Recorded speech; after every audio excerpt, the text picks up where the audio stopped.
ભારતીય જનતા પાર્ટીના મહિલા મોરચાના રાષ્ટ્રીય કાર્યકારિણી સદસ્ય માધવીબેન ગુપ્તા દીવના પ્રવાસે છે, જેમાં દીવના વિવિધ વિસ્તારોને મહિલાઓને મતદાન આપવા માટે પ્રેરિત કરી સાથે મોંઘી કાર્યકાળમાં થયેલ અનેકવિધ યોજનાઓ વિકાસ કાર્યો વિશે માહિતી આપી।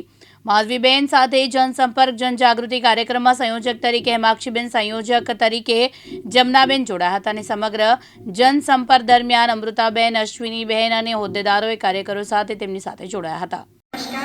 माधवी वीर गुप्ता राष्ट्रीय कार्यकारिणी सदस्य बीजेपी महिला मोर्चा अमे अमारे आ वर्षे आ वखतनी आ टर्ममां अमे आखा देशमां राष्ट्रीय टीम अने अमारा जे राष्ट्रीय पदाधिकारीओ छे अमे लोकोए अलग अलग क्षेत्रोमां अलग अलग राज्योमां प्रवास कर्या छे। 45 कलाकनो એટલે કે અબાઉટ 2 દિવસનો ઓર્ગેનાઇઝેશનલ પ્રવાસ।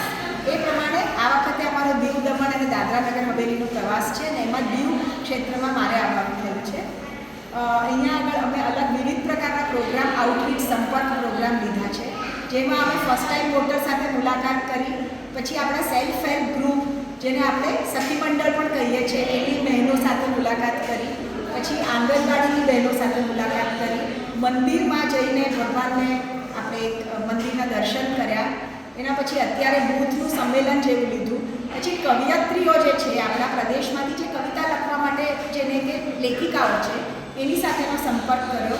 આગળ અમે અમારી જે ટીમ છે, જે આપણી અહીંયાનો મહિલા મોરચાની ટીમ છે એની સાથે પણ અમે સંપર્ક કરી અને આગળ આવતા જે ઇલેક્શનનો સમય આવી રહ્યો છે ત્યારે આપણે કઈ રીતે કાર્ય કરવું અને લોકોમાં જઈને કઈ કઈ વાતો મૂકવી અને આપણી સરકારના કયા કામો છે જેની પર હાઇલાઇટ કરવી જોઈએ એ બધું કહેવાનો અમે લોકો સાથે સંપર્ક કરવાનો અમારો આશય છે। ભાવના શાહ, દિવ્યાંગ ન્યૂઝ, દીવ।